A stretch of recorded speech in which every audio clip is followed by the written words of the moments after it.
Dito guys, ayun, diba? So, yung tsura, ay, ang cool! Gusto ko ganito saksakan. Ang lakas mga Pilipinas. Okay yan, tapos may pa-telephone dito, tapos meron dito padalawang bote. Grabe naman yung bote ng tubig dito. Hindi sila sakin, hindi sila madamot. 4 na tubig yung pinoprovide nila. Tapos dito sa side na to, ayan, meron dito pa-TV. So, meron dito, a work area which is magiging beneficial yan for us. I mean, magiging beneficial sa atin yan. Ano ba? Ibig ko sabihin mo, gagamit natin yan kasi mag-edit tayo ng mga videos. So, meron ka palagyanan na mga sa USB, HDMI, mga ganyan. Tapos ay kung charge kayo. So, kami naman kasi ito ba ito? Let's try to eat with sibuyas. Grabe naman ang telepono dito. Tatlo-tatlo, napakadami naman. Tapos ayan, may extra storage. Everything gusto nyo sa storage sector. Depende sa trip nyo sa buhay. Pwede. And tapos, syempre, may pa-couch dito. Aanin natin ang couch. Kailangan natin ng couch, diba? Tapos meron dito pa. Yan, pabintana. Which is kapag kami ako sa Negra, binamin ang bintana. Bakit nilitang curtain dito? Ng people, meron pa, ano to, tinta? May pa-tinta naman dito. Pero hindi mo lang maarte. So, ayan. Cold version. Nakikita niyo Taj Mahal? Nakikita niyo ba? O, hindi, di ba? Kasi ako din, hindi ko din nakikita. Ito yung Taj Mahal. Ito yung Taj Mahal dito. Kasi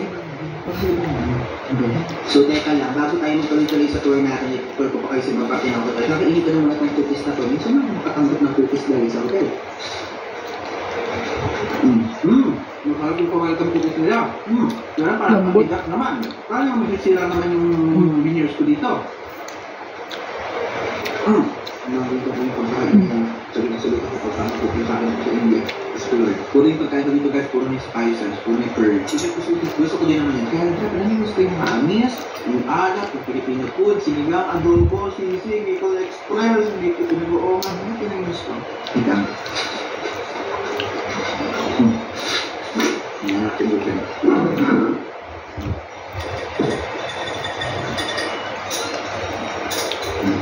At least, tayo talaga ng bukas. Kami.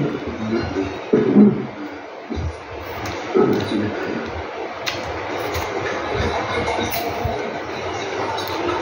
Di ba ang therapy ko? Tulog pagod. Ganun. Tulog pagod yun eh. Gusto na matulog. Pork steak. My own version of pork steak. Let's go! So guys, bago tayo mag-check out, tinesting ko na muna yung internet nila dito. At alam nyo ba, yung internet nila dito ay may dalawang option. Like, meron mabilis at meron mabagal. Like, pwede kayong mamili. Though, yung free option lang yung pinili ko. Kasi syempre, ayaw mo na magbayad ng 550 rupee. So, meron silang free option, pero sakto lang yung bilis. Like, pang-browse lang, pang-update lang, pang-upload lang ng mga pictures sa Instagram, TikTok video, ganyan. Pero hindi kayo pwedeng mag-download, gano'n. Kung gusto niyo mag-download, is yung isang parang premium version na kailangan niyo, which is kailangan niyo bayad ng 550 rupee. So yun, mabilis siya, but merong limitation kasi meron nga silang paid version. Okay? So if ever about sa internet, mabilis siya guys. Yun nga lang, kapag kayo ay download kayo, mga nag-Google Drive kayo, ganyan, mabagal yung libreng version. Mas mabilis yung 550 rupee. Kaya ako ito, medyo nag-i-impay pa ako dito kasi dina-download ko kayo, ina-upload ko kayo sa Google Drive kung kailangan ko i-upload. So, tagal na yan. Like, 2 gig file lang siya, pero parang ina-upload ko siya ng 1.5 hour na. Ganun level. So again, mabilis internet nila, though may dalawang option, yung free, na sakto lang, at may mabilis na may bayad na 550 Okay? Ayun lang. Hello guys! So ngayon, pa-check out natin dito sa ating Double Tree by Hilton dito sa Agra na hotel. At syempre ating hotel and room tour. Alam niyo naman, sa every tulog. Kaya sinasabi ko sa inyo pick per tick ko. Like overnight lang ako na-stay dito. I think na-experience naman lang dapat na lahat ng dapat na ma-experience. Okay? So, okay, ito. Simulan naman natin kung bakit ako nag-decide mag-hotel dito. Kasi kailangan siya sa tour ko.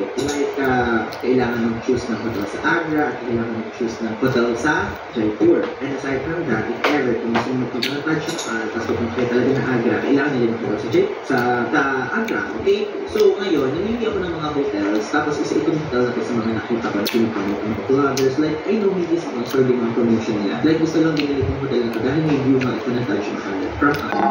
Okay? Ito, nakita ko naman sa inyo sa previous clips. And, ngayon, pag-usapan na natin is yung all about the experience, yung rating, ganyan. So far, ito ba ako? Ang babait ng mga staff dito. Like, sinasamahan ka nila sa lahat, tulungan ka nila pati ng lahat, ganyan. Though, yun naman talaga usually ginagawa ng mga staff, diba? Pero, diba, basta nabakaitan ako sa kanila, tapos lagi sila nakangiti, ganyan. And aside from that, is yung ng Taj Mahal, which is yung isa sa mga factor para pwede na yung ibo, para matuwa kayo, ganyan. And aside from that, is yung budget. Yung budget, okay siya. Yung service, yung Taj Mahal view, yung budget, pasok na pasok yan guys. Kasi ang mura lang ito. Like, 2,000 pesos lang to. And ayan siya, dalawang bed. So, medyo magulo yung isang bed. Kasi, guys, ayan 2,000 pesos per night na bed na to. Twin siya, or parang dalawang bed na ganyan. Ito yung pinakamura nila. Pero kung ba't ito, diba usually dapat isa lang yung bed na mura. Pero, mas mura to. Kaya ang ginawa ko, kapag ganito kasi room ko, tapos solid grabe lang ako. Ganito yung nagawa ko. Doon sa mga isa, o doon sa bed ko isa. Thank you for watching. Don't forget to like and comment down below. Don't forget to subscribe, hit the notification bell button para palagi kayong updated sa ating mga bagong uploads. You can also follow my social media accounts, Facebook page, Dan Anadilla, Dan Santiago Anadilla, TikTok, and Instagram. Bye and thank you.